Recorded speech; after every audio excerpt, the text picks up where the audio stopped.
నమస్కారం అండి. నా పేరు రమణస్వామి పోల్చెట్టి. మాది కాకినాడ జిల్లా తుని నియోజకవర్గం. ఈరోజు నేను వీడియో చేయడానికి ముఖ్య ఉద్దేశం, కాపు నాయకుడు, కాపు ఉద్యమకారుడు అని చెప్పుకునే ఒక పెద్ద ఆయన వయసుకు మాత్రమే పెద్ద ఆయనండి.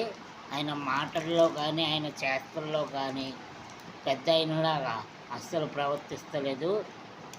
ఈయన నిన్న మా అధినేత పవన్ కళ్యాణ్ గారి గురించి మాట్లాడుతూ, పవన్ కళ్యాణ్ గారు నిజ జీవితంలో సినిమాల్లో నటించినట్టు నిజ జీవితంలో కూడా నటిస్తున్నారు, కుటుంబాల మధ్య విభేదాలు తీసుకొస్తూ కుటుంబాలను వేరు చేస్తున్నారు అని ఈ పెద్ద ఆయన మాట్లాడుతున్నారు. నేను ముద్రగడ్డ పద్మనాభం గారికి ఒకటి తెలియజేయాలనుకుంటున్నానండి. పవన్ కళ్యాణ్ గారు కులాలను కలపడానికి చూస్తారు, మతాలను కలపడానికి చూస్తారు. అలాంటిది ఆయన ఒక కుటుంబాన్ని విడదీయాలని ఎప్పుడూ అనుకోరండి. ఈయన ఏ పార్టీలో అయితే ఉన్నారో ఆ పార్టీ వాళ్ళ కుటుంబ సభ్యులనే పట్టించుకోలేని పరిస్థితి ఇప్పుడు రాష్ట్రంలో ఉంది.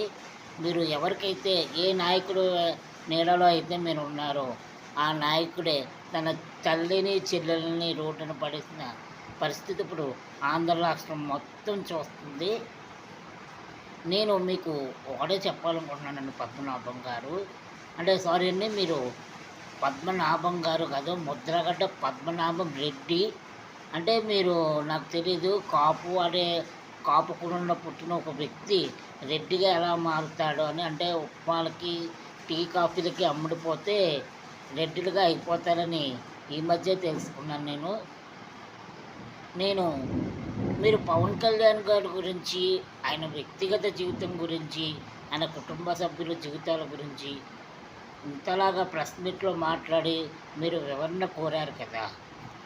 అదేవిధంగా మీరు ఏ పార్టీ నీడలో ఇలాంటి సాక్షి పేపర్ వాడు రాసిచ్చిన లేదా సాక్షి ఛానల్ వాడు మీకు ఇచ్చిన స్క్రిప్ట్ని చదివి పవన్ కళ్యాణ్ గారిపై ఆయన వ్యక్తిగత జీవితంలో విమర్శలు చేశారు. మేము అలా అడిగితే మీరు సమాధానం చెప్పగలరా? చెప్పండి ముద్రగడ్డ పద్మనాభం గారు. అలాగే నేను వ్యక్తిగతంగా కాకుండా కొన్ని విషయాలను మిమ్మల్ని అడగాలనుకుంటున్నాను. వాటికి సమాధానంగా మీరు ఏం చెప్తారన్నది నేను తెలుసుకోవాలనుకుంటున్నాను. 2014 నుంచి 2019 మధ్యలో మీరు కాపుల కోసం, కాపు సామాజిక వర్గం కోసం పోరాడారు అని నటించారా లేదా నిజంగా పోరాడారా? 2014 నుంచి 2019 మధ్యలో చంద్రబాబు నాయుడు గారి హయాంలో గుర్తు ఉన్న కాపు రిజర్వేషన్, మీరు ఏదైతే కాపుల కోసం పోరాడుతున్నానో, కాపు రిజర్వేషన్ కావాలి, కాపు యువత భవిష్యత్తు బాగుపడాలి, కాపు యువతకు ఉద్యోగాలు రావాలి అంటే రిజర్వేషన్ కావాలి అని తునిలో కాపులు అందరి ఐక్యతతో పార్టీలకు సంబంధం లేకుండా అన్ని పార్టీల వాళ్ళని ఆహ్వానించి తునిలో ఒక సభ నిర్వహించారు. సభ మొత్తం జరిగాక మీరు ఆఖరిలో ఆవేశానికి గురై విచలిత స్థితిలో రోడ్ల మీదకు వచ్చి యువతను రెచ్చగొట్టేసరికి కాపు యువత కాపు యువతను అడ్డు పెట్టుకొని మీరు రైళ్లను తగలబెట్టించారు. అలాగే తుని పోలీస్ స్టేషన్లపై కూడా దాడి జరిగింది. దీనికి ఎవరు బాధ్యులు? మీరు కాదా అని నేను అడుగుతున్నాను. దీనికి మీరు ఏ స్వలాభంతో చేశారో అప్పుడు మేము గ్రహించలేకపోయాం. కానీ మాకు తర్వాత మీ ప్రవర్తనను బట్టి, మీ యొక్క ఆలోచనలను బట్టి మాకు అర్థమైంది. మీ స్వలాభం కోసమే కాపు యువతను వాడుకున్నారని తెలిసింది. 2014 నుంచి 2019 వరకు ఉన్న కాపు రిజర్వేషన్ 2019 నుంచి 2024 ఏదైతే ఇప్పుడు మీరు ఏ పార్టీలో అయితే ఉన్నారో జగన్మోహన్ రెడ్డి అధికారంలోకి వచ్చాక ఏమైంది కాపు రిజర్వేషన్? 2019 నుంచి 2024లో ఒక్కసారి కూడా మీరు కాపు రిజర్వేషన్ గురించి ప్రభుత్వాన్ని ఎందుకు అడగలేకపోయారు? ఎందుకు మీరు సభలు ఏర్పాటు చేయలేకపోయారు? ఎందుకు కనీసం ఒక ప్రెస్ మీట్ కూడా విడుదల చేయలేకపోయారు? 2019 ముందు చంద్రబాబు నాయుడు గారు కాపు రిజర్వేషన్ గురించి ఒక బిల్లు పాస్ చేశారు, 5% రిజర్వేషన్ కల్పించడానికి. కానీ జగన్మోహన్ రెడ్డి అధికారంలోకి వచ్చాక ఆ బిల్లుని రద్దు చేశారు. దాని గురించి మీరు ఎందుకు స్పందించలేకపోయారు? ఒక కాపు యువకుడిగా నేను అడుగుతున్నాను. ముద్రగడ పద్మనాభం రెడ్డి గారు చెప్పండి. అలాగే మీరు కాపు కులంలో పుట్టాను అని చెప్పుకోకండి. ఎందుకంటే మీరు కాపు కులంలో పుట్టినందుకు మేము సిగ్గుపడాల్సి వస్తుంది. ఎందుకంటే మీరు చేసే పనులు, మీరు చెప్పే మాటలు, మీరు పద్ధతి మాకు అలాగే అనిపిస్తుంది. పవన్ కళ్యాణ్ గారు ప్రజా సమస్యలపై పోరాడుతూ ప్రజలకి ఇబ్బంది కలిగిన చోట వారి వాయిస్ను వినిపిస్తుంటే ద్వారంపూడి చంద్రశేఖర్ రెడ్డి గారు రైస్ మాఫియాను అడ్డాగా మార్చుకొని రైస్ మాఫియా చేస్తూ అక్కడ ప్రజలను రాక్షసత్వంతో హింసిస్తుంటే దాని గురించి పవన్ కళ్యాణ్ గారు మాట్లాడితే దానికి మీరు పవన్ కళ్యాణ్ గారికి ప్రెస్ నోట్ వదులుతారా? పవన్ కళ్యాణ్ గారు మాట తీరు, మాట్లాడే పద్ధతి నేర్చుకోవాలా?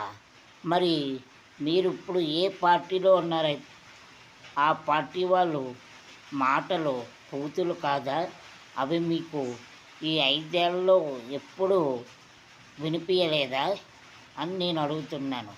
స్వయాన ఇప్పుడు మీరున్న పార్టీ అధినాయకుడు పవన్ కళ్యాణ్ గారి వ్యక్తిగత జీవితం గురించి అసెంబ్లీలో మాట్లాడారు కదా, దాని గురించి మీరు ఎప్పుడు కూడా ఎలాంటి ప్రెస్ నోటు వదలలేదు కదా. మరి ఇప్పుడు పవన్ కళ్యాణ్ గారు ప్రజల కోసం మాట్లాడితే ఆయన భావజ్వాలం గురించి మీరు ప్రశ్నిస్తారు, అంతే కదా. ముద్రగడ పద్మనాభం రెడ్డి గారు, నేను ఒకటే చెప్తున్నాను, మీరు ఏ పార్టీలో ఉన్నారన్నది అది మీ ఇష్టం. అంటే మీరు ఉప్మాలకి కాఫీలకి అమ్ముడిపోయారు, అలా అని చెప్పి కాపులందరూ కూడా అమ్ముడిపోతారు అని మీరు అనుకోకండి. ఎందుకంటే వంగవీటి రంగా గారు కాపులకంటూ ఒక ధైర్యాన్ని ఇచ్చారు. ఆ ధైర్యం అలా ఇప్పుడు పవన్ కళ్యాణ్ గారి రూపంలో మాకుంది.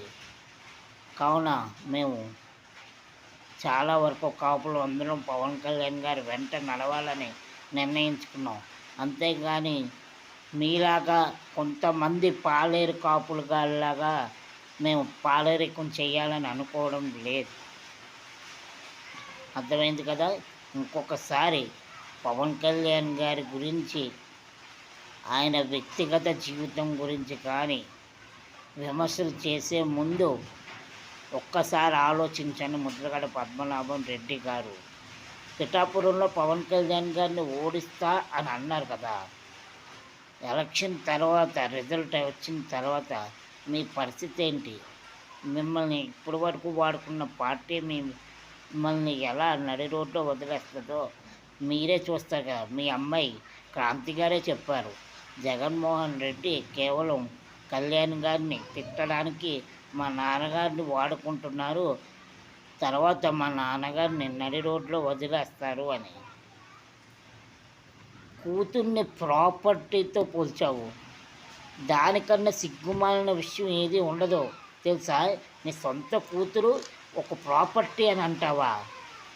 అసలు నువ్వు కాపు కులంలో ఎలా పుట్టావయ్యా? నాకు అర్థం కాదు. చెప్తున్నాం, ఇంకొకసారి పవన్ కళ్యాణ్ గారి గురించి మాట్లాడాలంటే ఆయన సంస్కారంతో మీరు ఎన్ని అన్నా కూడా ఆయన ఆగుతారేమో, కానీ ఆయన జోలికి వస్తే మాత్రం మేము ఊరుకోము. అర్థమవుతుందా?